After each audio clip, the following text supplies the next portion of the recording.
Bienvenidos a Divertieduca. Hoy vamos a sumergirnos en uno de los episodios más fascinantes y heroicos de la Guerra de Independencia Filipina. Hecho histórico conocido como el Sitio de Baler.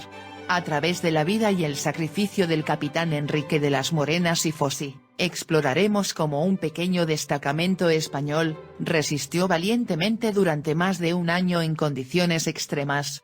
Prepárense para conocer los detalles de un sitio que se convirtió en un símbolo de determinación y resistencia. En julio de 1898 un destacamento se atrincheró y resistió a los independentistas. Durante casi un año en medio de la selva. Sin creer que España había abandonado el territorio filipino. Los militares soportaron hambre y enfermedades. Mientras luchaban por un imperio que se había desmoronado. Un día de 1897, dos oficiales españoles apostados en las Filipinas se despidieron. Uno de ellos embarcaba a otra colonia, la isla de Cuba.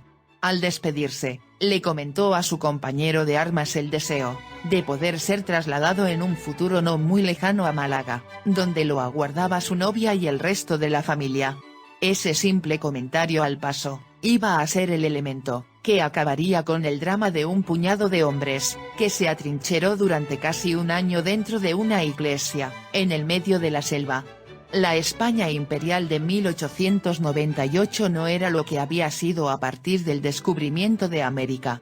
El proceso independentista de comienzos del siglo XIX, hizo que la corona perdiera casi la totalidad de sus colonias americanas. Para finales de siglo, apenas conservaba Puerto Rico y Cuba, y en el Pacífico, Filipinas y la isla de Guam. En abril de 1898, Estados Unidos intervino en la Guerra de Independencia de Cuba, iniciada 3 años antes.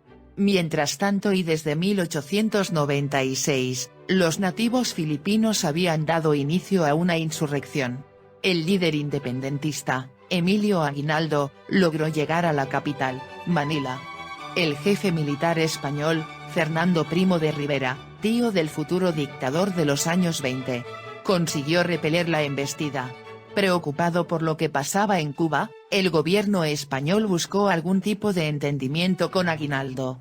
Al mismo tiempo que Primo de Rivera y Aguinaldo entablaban negociaciones secretas, los militares españoles se preocupaban por el abastecimiento de armas de los insurgentes.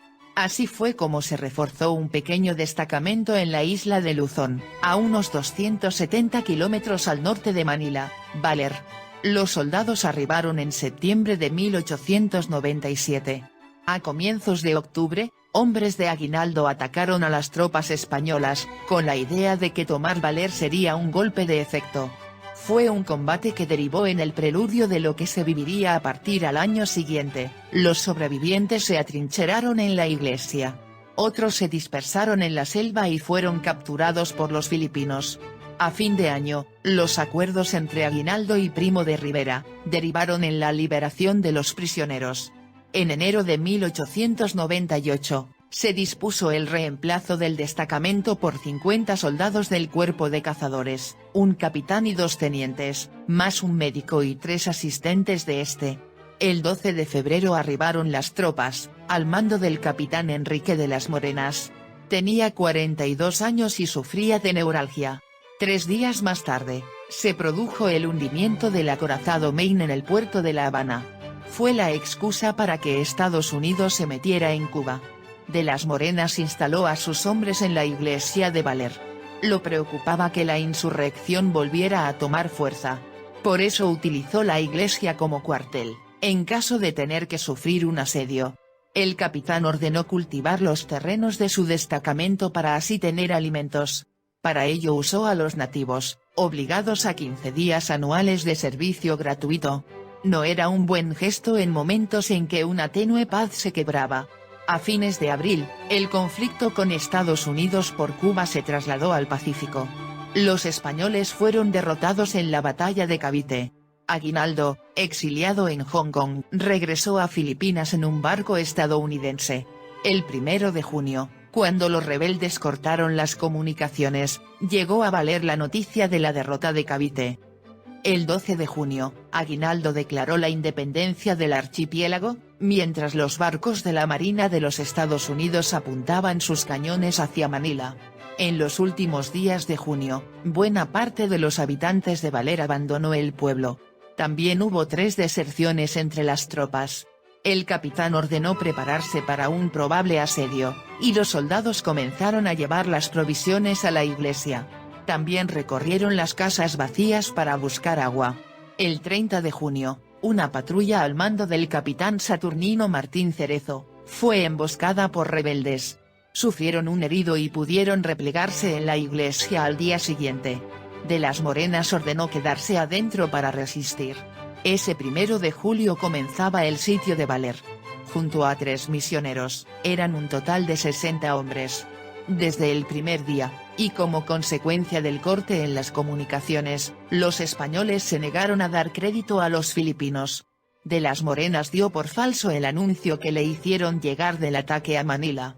Preparado para lo que podía ser un largo asedio, el capitán ordenó cavar, a instancias de Martín Cerezo, y a los 4 metros de profundidad encontraron agua.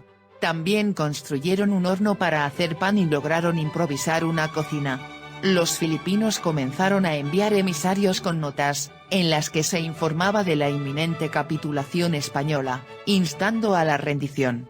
Para mayor vergüenza de los atrincherados, quienes se acercaban con bandera blanca eran desertores. De las Morenas anunció que esos emisarios serían recibidos a balazos. El 18 de julio, un tiroteo produjo la primera muerte entre los sitiados. El capitán volvió a negar una oferta para rendirse de forma honorable a los filipinos, y anunció que si no eran los filipinos quienes se sometían a la corona, el asedio solamente terminaría cuando no hubiese un soldado vivo dentro de la iglesia. El capitán filipino Calixto Villacorta respondió que no gastaría pólvora en los españoles, pero que no levantaría el sitio. Sin embargo, a fines de julio lanzó un ultimátum tras recibir cañones. A medianoche del día 31, bombardeó la iglesia. Pero la tropa de las Morenas no hizo bandera blanca. Casi a la misma hora, comenzaban los combates en Manila, entre los soldados españoles y los de Estados Unidos. El 3 de agosto, un soldado desertó y, gracias a su información, los filipinos atacaron por el norte, el flanco más débil de la iglesia. Los españoles pudieron rechazar la ofensiva. Días más tarde, España se rindió en Manila a las tropas estadounidenses.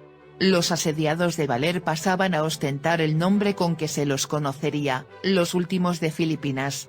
Mientras el capitán de las Morenas mantenía su intransigencia y no cedía a la rendición, apareció un enemigo mortal dentro de la iglesia, el beriberi.